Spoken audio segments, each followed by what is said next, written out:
Welcome to the Home Baking Association Kitchen. A favorite baking activity on the homebaking.org website is the quilt cake. It's a favorite of children of all ages. You know, baking is a wonderful activity that really reinforces a lot of skills for our children, such as reading and measuring, shopping at the grocery store to find the best buy, and helping them to learn good nutritional skills in the kitchen. Let's bake a quilt cake today. To begin our 9-inch quilt cake, bake a 9 by 13-inch cake in a layer pan. It can be any flavor. Let the children pick their favorite flavor. Beginning bakers can use a mix. Reading the directions on the package and measuring the ingredients will help reinforce those skills for young bakers.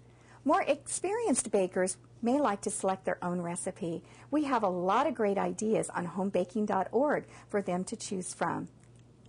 The next step is to frost the cooled cake. You can use a prepared frosting or you can make a buttercream frosting, and we have some wonderful frosting recipes on our website. I'm using a buttercream frosting that's at homebaking.org. Put some frosting on your cake and then spread it so that it's a thin layer across the total cake for the kids. I'm using a white frosting, but you could use a different color too.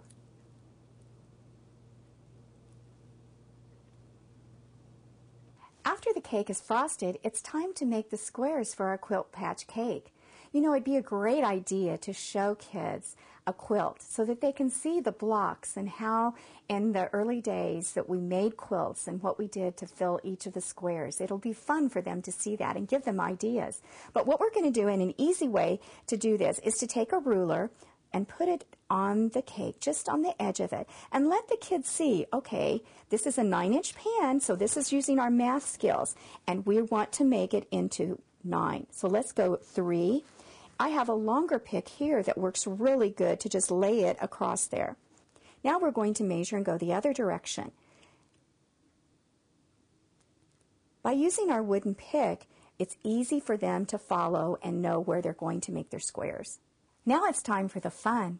There are several possibilities that you could use for actually making our 9 squares here for our quilt cake. You could use a licorice that you could put down here on it, just like that. You could have them pre-cut for the children, or you could let them again measure and do that. You could also use a fruit leather. You can have that pre-measured as well and put that down for them to divide our squares. You can also use frosting, and that could be pre-made, or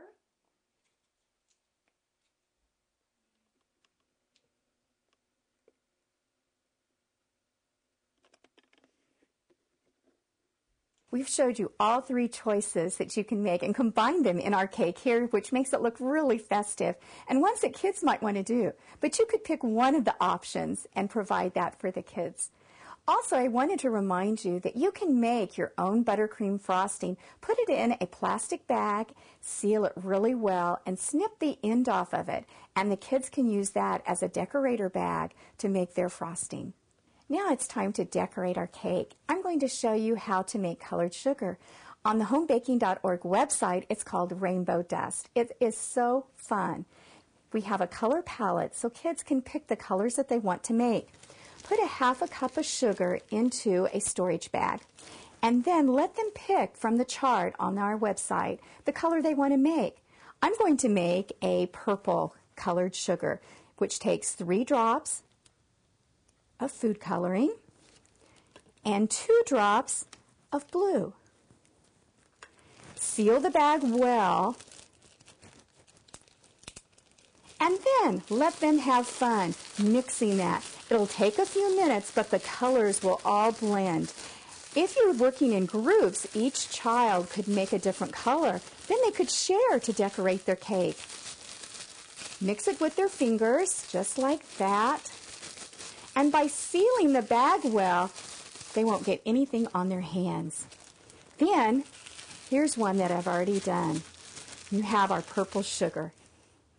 Another fun activity that you can provide to children to help them decorate their cake is using paper. They can either use parchment paper, they could use wax paper. Parchment paper works great because they can write their name on it and easily draw on it. Using a stencil, that will make a template. They can use a cookie cutter, and I'm using a star cookie cutter, and just go around it with a pencil. Then they can use scissors and cut them out, such as I've done here.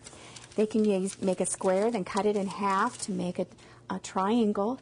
And these are all different designs that will be perfect for them to use on their cake. Now it's time to put the final touches to our cake.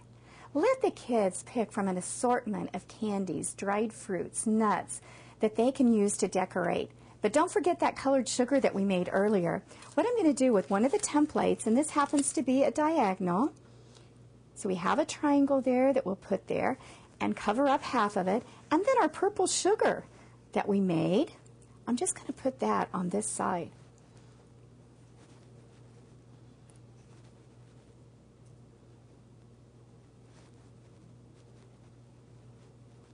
There we go. We'll lift up the template